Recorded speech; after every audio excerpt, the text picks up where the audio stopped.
Feliz sábado, irmãos. Bom estar com vocês hoje. Eu vou propor fazer um passeio.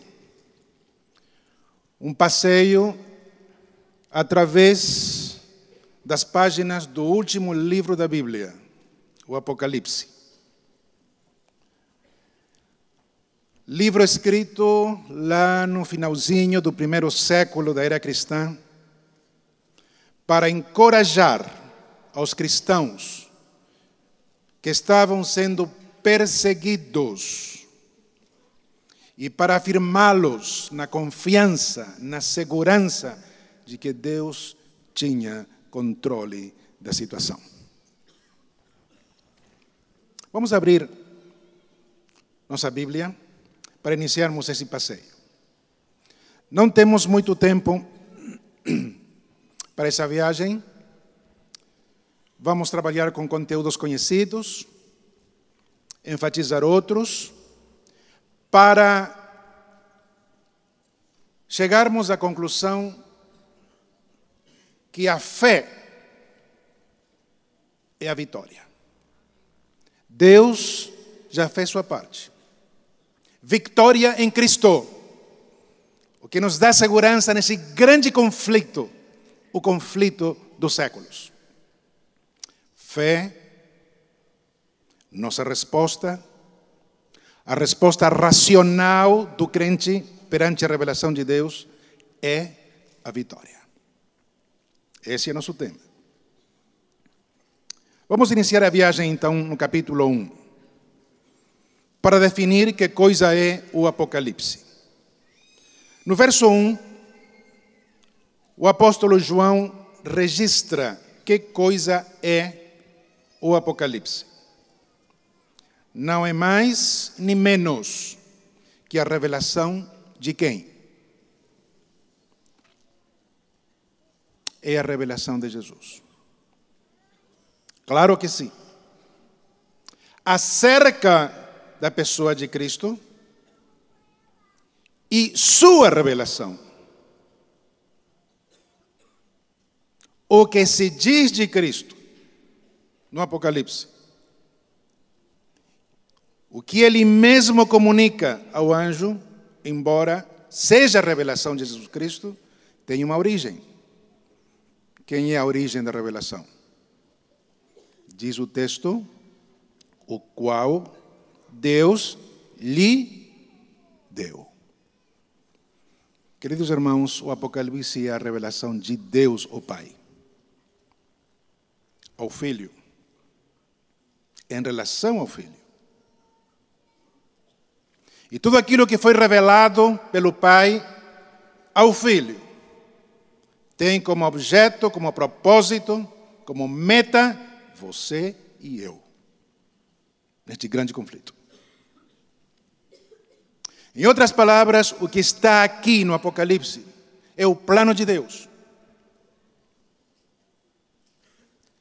Veja o tema central do Apocalipse no capítulo 1, verso 4, 5, 6, 7 e 8. Aí temos um claro sumário do maior tema do livro. Qual é esse tema maior da revelação de Deus, o Pai, a Jesus Cristo, e de Jesus Cristo a revelação ao anjo e a João e à igreja? Simplesmente o Deus Trino. Esse é o tema do Apocalipse. O Deus Trino. Deus Pai, Deus Filho e Deus o Espírito Santo. O Apocalipse está revelando os papéis do Deus Trino, Pai, Filho e Espírito Santo na história da salvação. No verso 4, João introduz a mensagem às igrejas da Ásia com uma salutação muito clara que provém do Pai. Diz o verso 4, graça e paz seja convosco da parte daquele que é, que era e que há de vir. Esse é o Pai.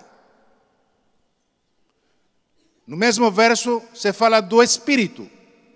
A salutação, graça e paz dos 7 Espíritos. Fala-se aqui do Espírito Santo, em símbolos. E no verso 5, a graça e a paz da parte de Jesus Cristo. Esse é o tema do Apocalipse. As ações de Deus, o Deus Trino, o Deus Trinitário. Quem é Jesus Cristo? É a fiel testemunha da revelação do Pai. É o primogênito dos mortos. É o príncipe dos reis da terra. Aquele que nos ama.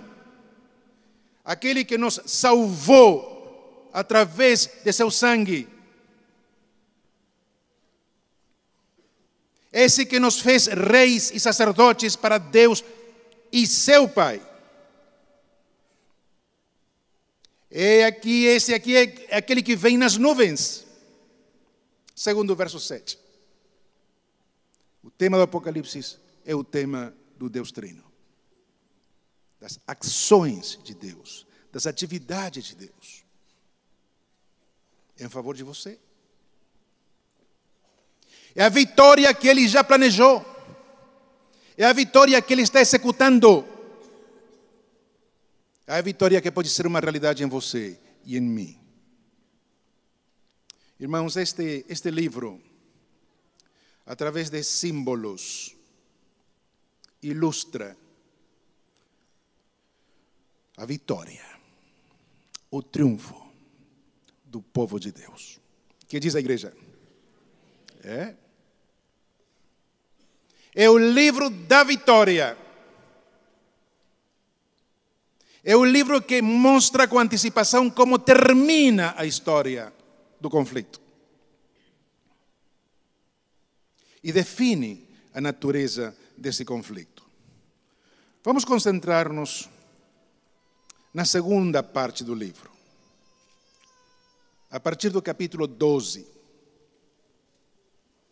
A primeira parte do livro geralmente se interpreta que são descrições históricas da igreja cristã, sob símbolos diferentes. O capítulo 12 é um nexo entre a parte histórica e a parte escatológica, profética, que inclui os capítulos 13 até o 22. E vamos trabalhar com esse capítulo 12 na iniciação de nossa viagem, conhecendo os planos de Deus, os projetos de Deus, a vitória antecipada de Deus para o povo de Deus. No verso 1 do capítulo 12, Deus Pai revelando ao Filho seus projetos e os projetos trinos.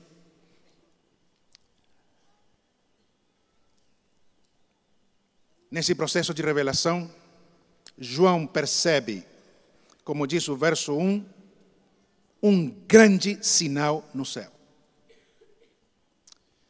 Preste atenção no adjetivo usado, porque esse adjetivo será usado depois, em outro momento. Grande, um grande sinal, um grande sinal. É a primeira vez que aparece no Apocalipse uma expressão assim. Vocês conhecem a narrativa do capítulo 12? O sinal tinha que ver com uma mulher que se descreve muito bem no verso 12, no verso 1 e 2, grávida, com dores de parto, gritava com ânsias de dar à luz a seu filho. No símbolo profético, a mulher representa a igreja. O filho, aqui, é uma metáfora, é um símbolo daquela criança que nasce no seio da igreja, do povo de Deus. O nosso Senhor Jesus Cristo.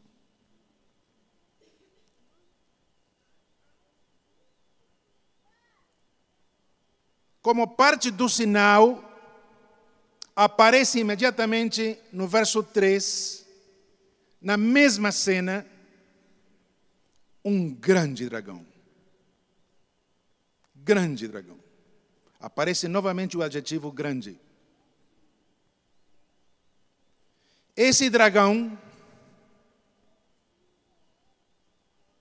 segundo o capítulo 12, está identificado com uma pessoa muito bem identificada nesse grande conflito. No capítulo 12, o dragão, o grande dragão, se define como a antiga serpente, verso 9. Chamado como? O diabo e Satanás, cuja função específica no contexto das coisas criadas, qual é? Engana todo mundo. Aí está. A mulher enfrentada com o dragão. O dragão é um processo de perseguição da mulher. Essa é a batalha, essa é a história, essa é a realidade nesse grande conflito.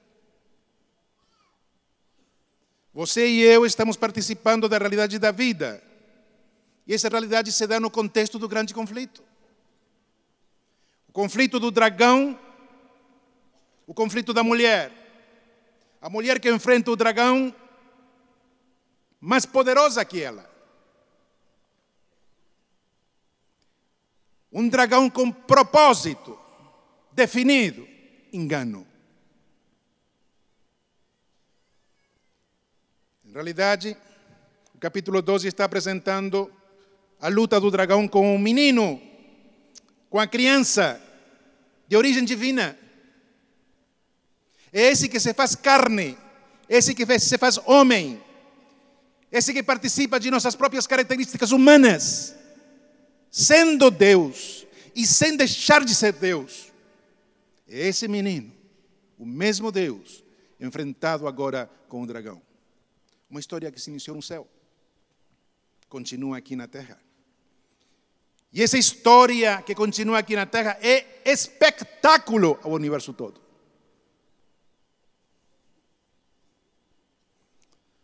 Grande conflito.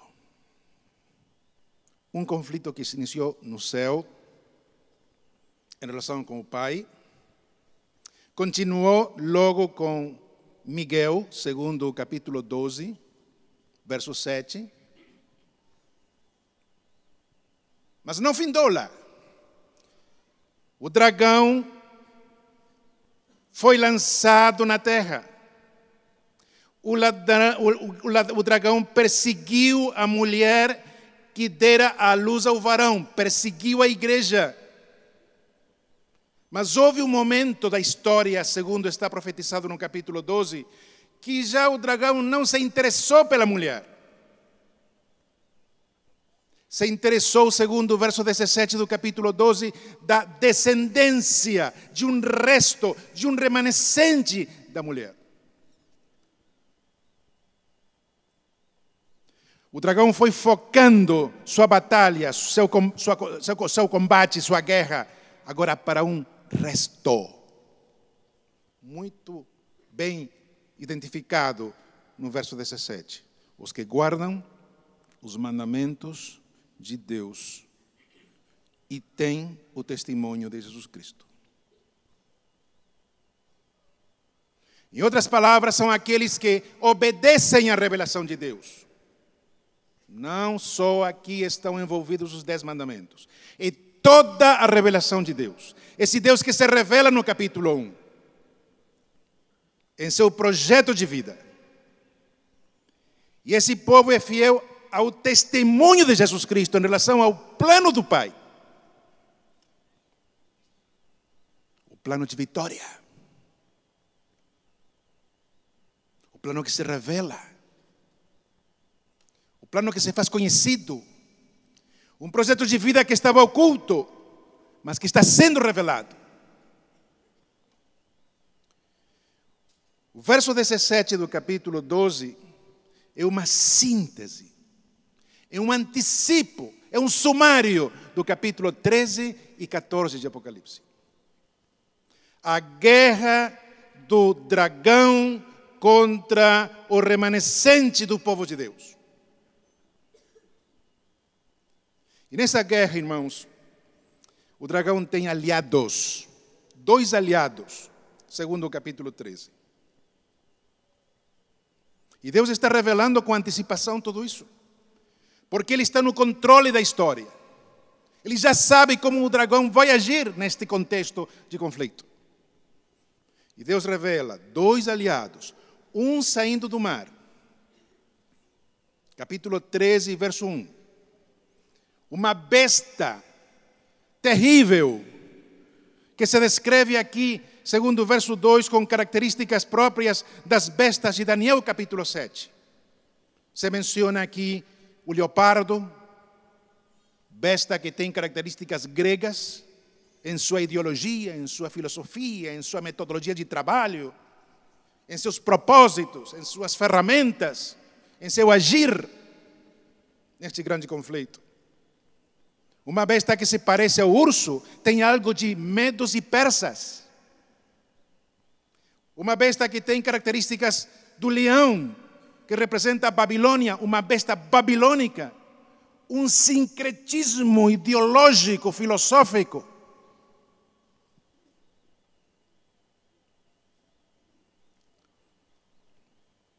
E segundo a descrição que Deus faz, no verso 2, o dragão lhe deu seu poder, seu trono e muita autoridade, grande poderio. Esse aqui é o primeiro aliado.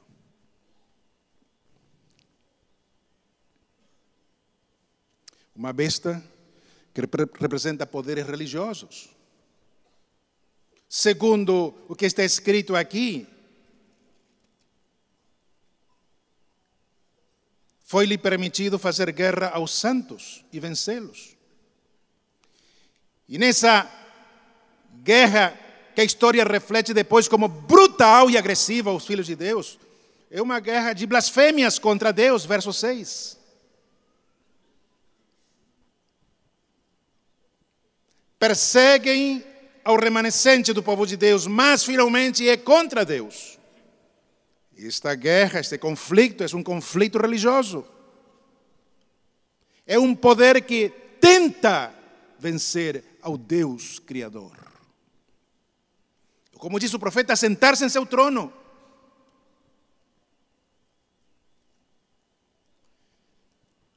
Desta revelação extraordinária que Deus faz, se diz que esta besta que sai do mar tem poder sobre toda tribo, povo, língua e nação.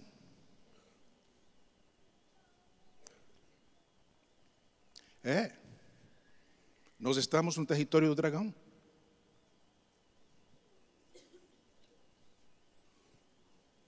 Ou vocês acham que nós não estamos no território do dragão? Claro, esse território aqui é por usurpação do dragão.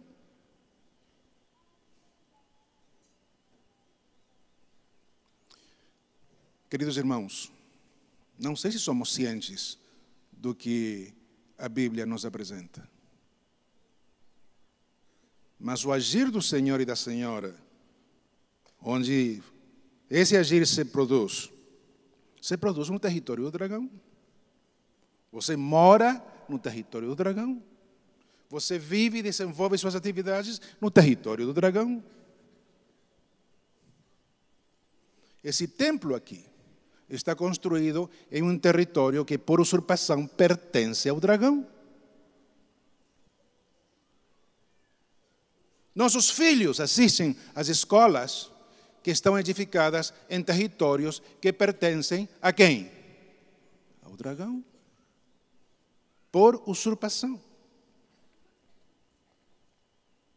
E nesses territórios o dragão vai desempenhando suas funções, seus roles, seus papéis neste grande conflito.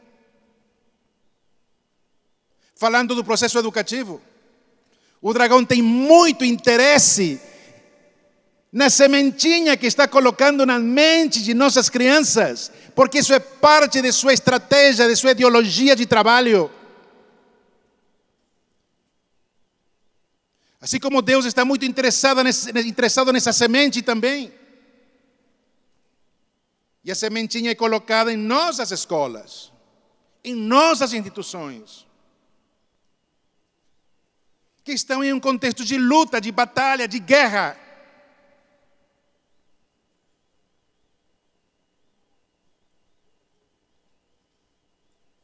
E nesse relacionamento do dragão conosco, às vezes não percebemos as ferramentas do dragão. Irmãos, essa luta aqui não é uma luta militar. Não é aqui que o soldado americano ou alemão forte se apresenta perante você na luta. Não, isso aqui é uma luta ideológica.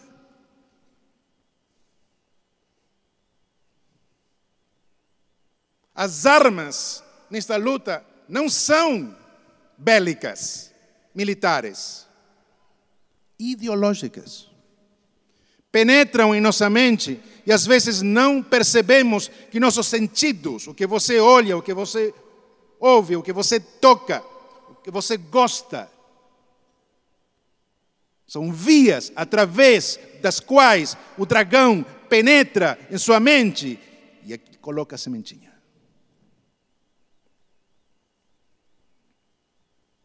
Irmãos, nada nesta vida, nada, absolutamente nada nesta vida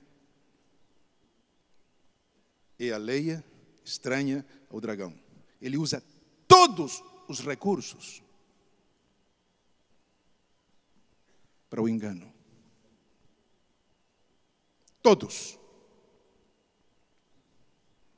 Eu não tenho tempo aqui para assinalar algumas coisas que estão acontecendo dentro de nossa própria realidade cristã, que é evidência do interesse, da luta e da vitória do dragão.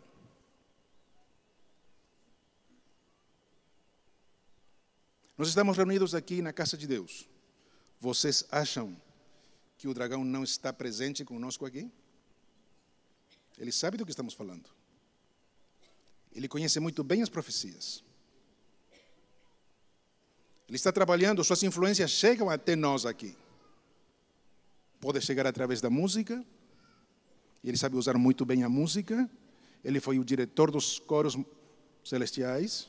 Ele sabe do poder da música. Ele conhece a influência da música. Uma das ferramentas nesta luta é a música. É o que nossos filhos estão olhando todos os dias perante o meio mais extraordinário de comunicação humana que temos neste momento.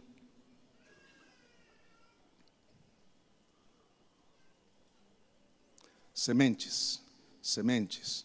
A capacidade perceptiva do ser humano, do cristão, às vezes não sabe avaliar a origem dessa influência. Mas está lá o dragão.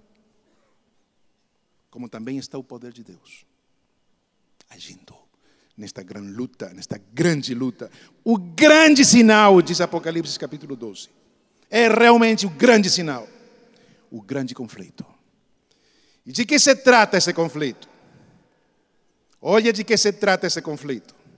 Se você avalia o capítulo 13, nessa viagem rápida que estamos fazendo, há uma palavra que se repete permanentemente. E que aparece no capítulo 14 também. E que aparecerá também no capítulo 15. Qual é essa palavra? Olha o que diz o capítulo 13 do Apocalipse. Vamos lá. Estávamos no verso 7. Deu-se-lhe poder sobre toda tribo, língua e nação. O que acontece nesse território? Território global.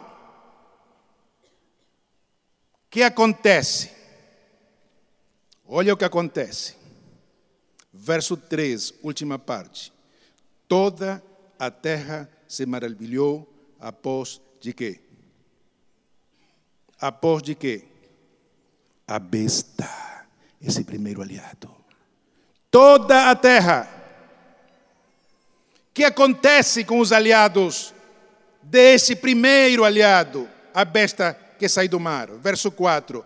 E adoraram o dragão que deu a besta seu poder e adoraram a besta, dizendo: quem é semelhante à besta? Quem? A mesma pergunta. A mesma pergunta que aparece em Êxodo capítulo 15, quando o povo de Israel foi libertado e cruzou o mar com um braço forte e estendido de Deus. A pergunta é: quem como você? Quem como tu, Deus? É a mesma pergunta. Mas agora, em relação ao dragão, em relação com a besta, é a mesma pergunta. Dois poderes em confronto. E adoraram o dragão. E adoraram a besta. O capítulo 13 está definindo a natureza do conflito. É um conflito de adoração.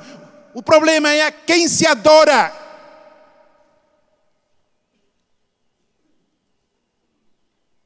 Quando teu filho vai para uma instituição que não é denominacional, ele está enfrentando esse conflito. A quem se adora?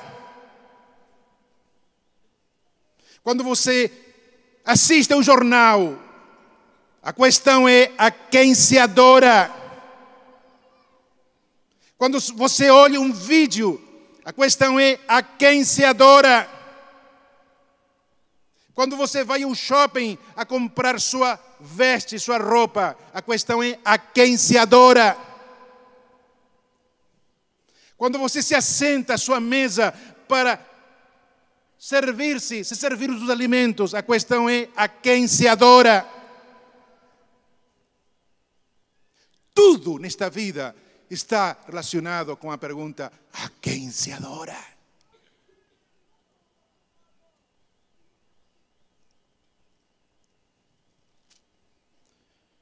Verso 8. E adoraram-na todos os que habitam sobre a terra. Esse conflito de adoração agora se globalizou, segundo a previsão de Deus. A terra adorando ao dragão através da besta.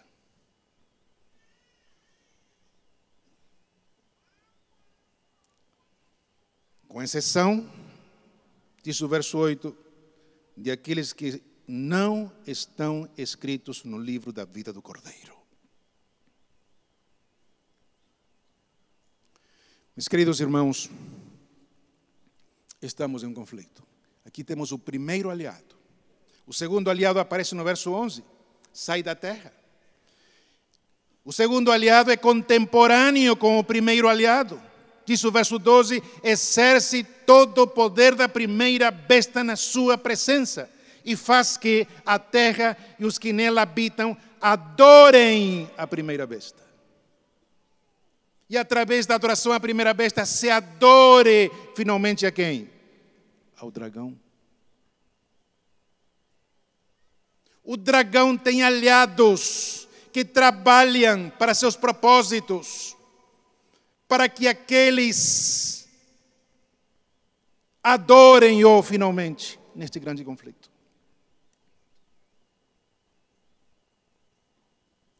Esse segundo aliado faz grandes sinais, segundo o verso 13. E nós conhecemos esses sinais no mundo ideológico. Identificamos esse segundo aliado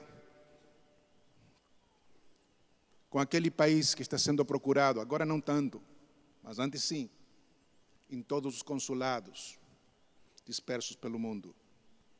Porque ali está o sono do ser humano, o sono americano.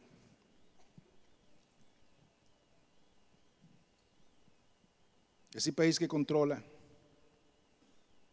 comércio, cultura, tecnologia.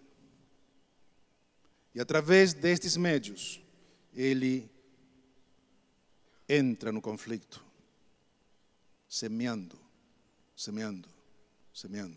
a sementinha do conflito.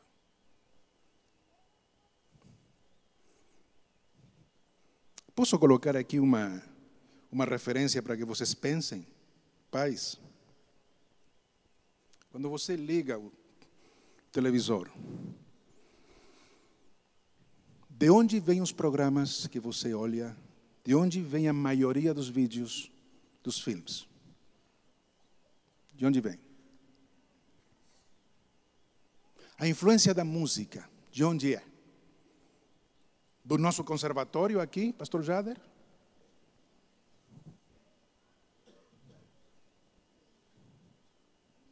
Nada disso. Nada disso. Irmãos, eu vou ser honesto e sincero com vocês. Quando eu vejo em alguma de nossas instituições festas de vestes de artistas e que nossos alunos internos usam as vestes dos artistas dessa besta terrena aliada do dragão, eu fico muito preocupado. Aí estão os modelos. Esse penteado que vocês observam nesse jogador fantástico que está no Santos, de onde saiu esse penteado? Alguém pode sugerir para mim de onde saiu? De lá! Dessa besta, ele não sabe isso. Olha os estilos de vida. Olha as aparências, de onde vem. Olha os modelos. Você está percebendo nesse conflito como há evidências de que o conflito é real?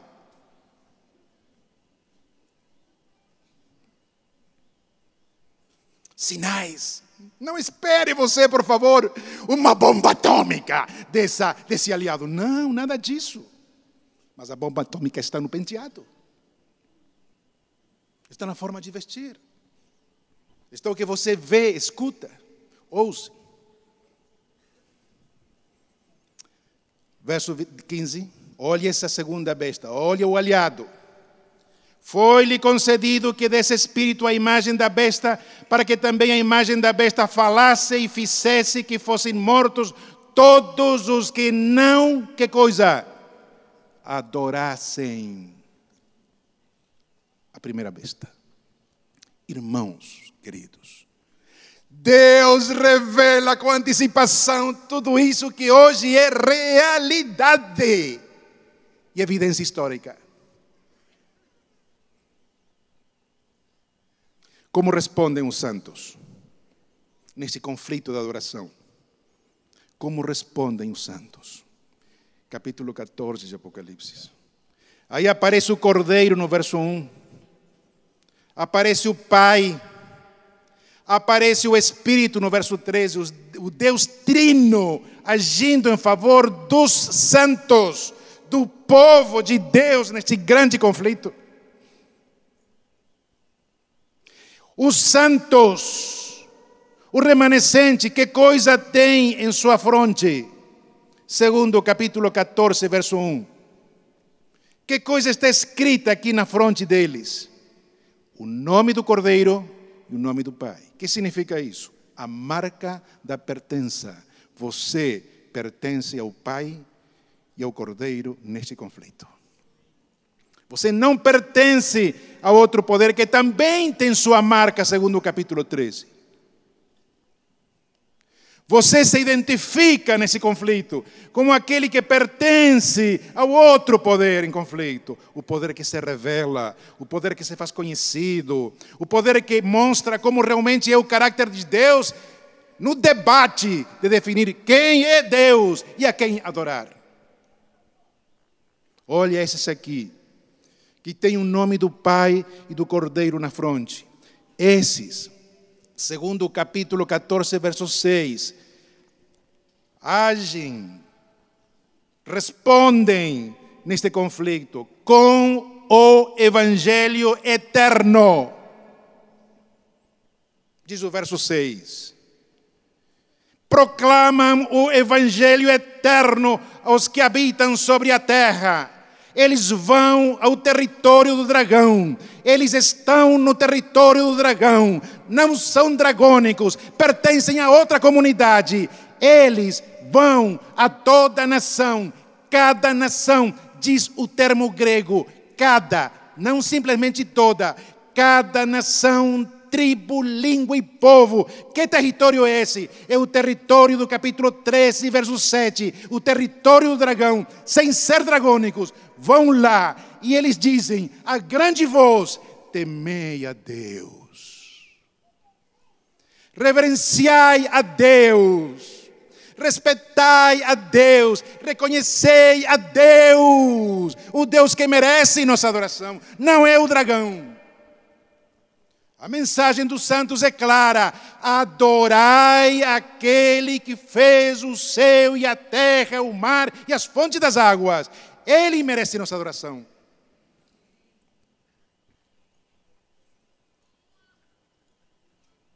Irmãos, queridos, os santos, no território do dragão,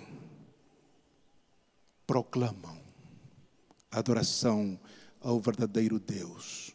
Não tanto por aquilo que nós falamos, muito mais por aquilo que somos. O que Deus necessita neste grande conflito é seres que sejam filhos de Deus e se deixem usar pelo poder de Deus nesse conflito. Só isso. Porque a vitória já é dele. Não é tua. Não é minha, é a vitória do Deus Trino, o Deus Pai que reconciliou esta humanidade consigo mesmo, com Cristo na cruz, diz Paulo em 2 Coríntios 5.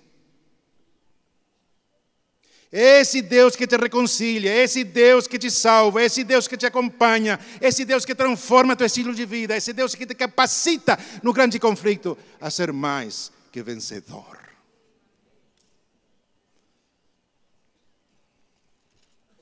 Capítulo 15, e terminamos nossa viagem aqui.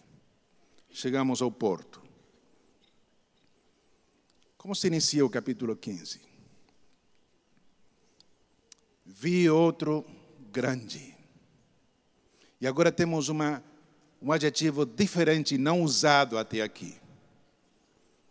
Grande sinal, mas esse sinal é diferente ao sinal do capítulo 12, o sinal do conflito no capítulo 12.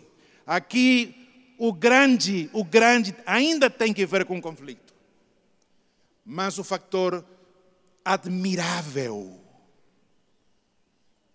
digno de se ver, contemplar, refletir, não tem que ver com o conflito, tem que ver com a vitória no conflito.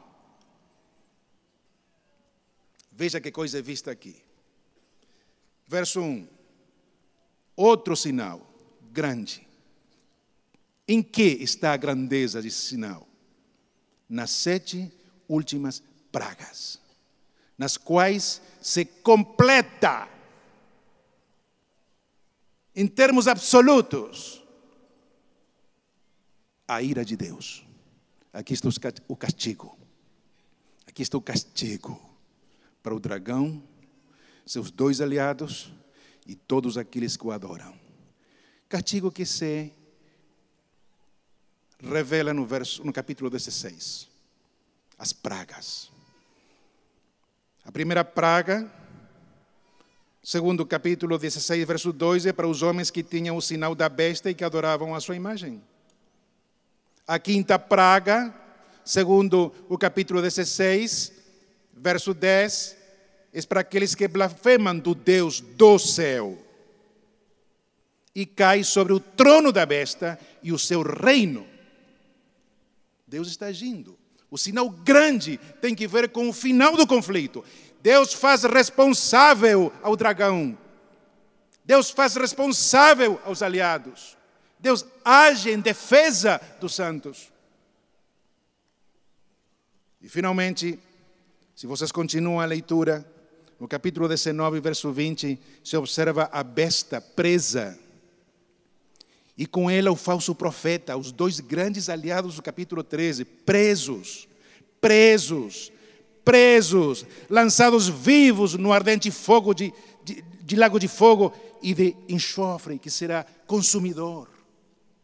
Você olha imediatamente no capítulo 20, que um anjo desceu do santuário com uma grande cadeia, tudo isso aqui é metáfora e símbolo, prendeu o dragão, esse trio diabólico, esse trio usurpador, o dragão e seus aliados,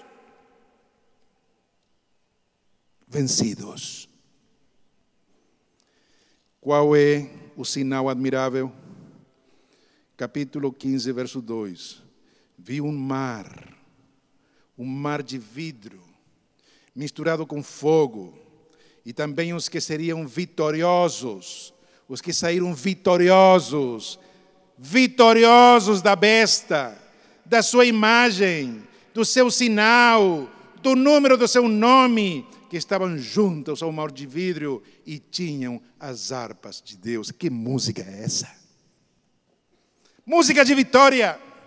É o cântico que só eles podem cantar, porque eles saíram da grande tribulação. É o cântico do Cordeiro, o cântico de Moisés. Grandes e maravilhosas são as tuas obras. É o cântico a Deus, ao Deus Trino. Senhor, Deus Todo-Poderoso, justos e verdadeiros são os teus caminhos, teus ensinos, tuas atividades, o que revelam a natureza do teu caráter, o caráter de amor, o caráter que está sendo discutido neste universo. E aqui temos a vindicação do caráter de Deus. O admirável da visão é o cântico dos remidos ao Rei das Nações. E ali no cântico, na estrofe que continua, se diz: quem não te temerá, não te reconhecerá? Quem? Ó Senhor. Quem não glorificará teu nome? Quem? Que maravilha! Que maravilha! Só tu és santo. Por isso todas as nações virão e te adorarão, diz o verso. E nesse adorarão está Satanás, o dragão, está a primeira besta, está a segunda besta que reconhece finalmente a autoridade plena e soberana de Deus. Prostrados, reconhecendo a autoridade e quem merece adoração. Prezado membro do remanescente do povo de Deus, você acredita nesta revelação?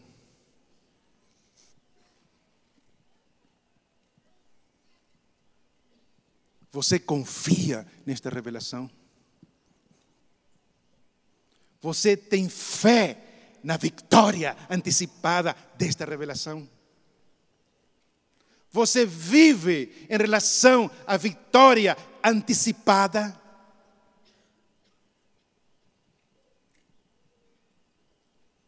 A mensagem que eu desejo deixar para vocês hoje é que nossa fé, nossa resposta racional, não emocional, não meramente emocional. Deus não quer respostas emocionais, Ele quer respostas racionais. A Bíblia apresenta a revelação de Deus e você capta essa revelação, entende a revelação, aceita a revelação e age em favor dessa revelação. Isso na Bíblia se chama fé.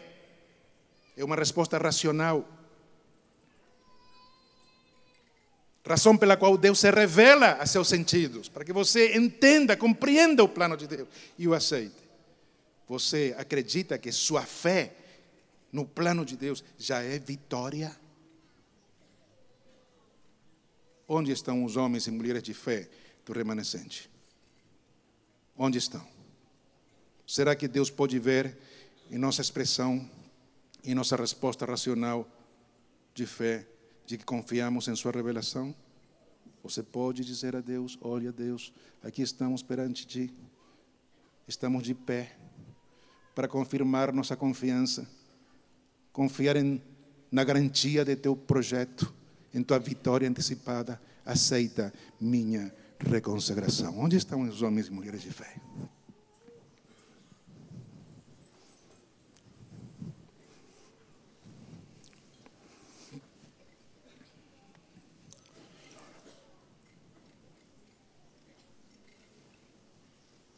Fé é a vitória.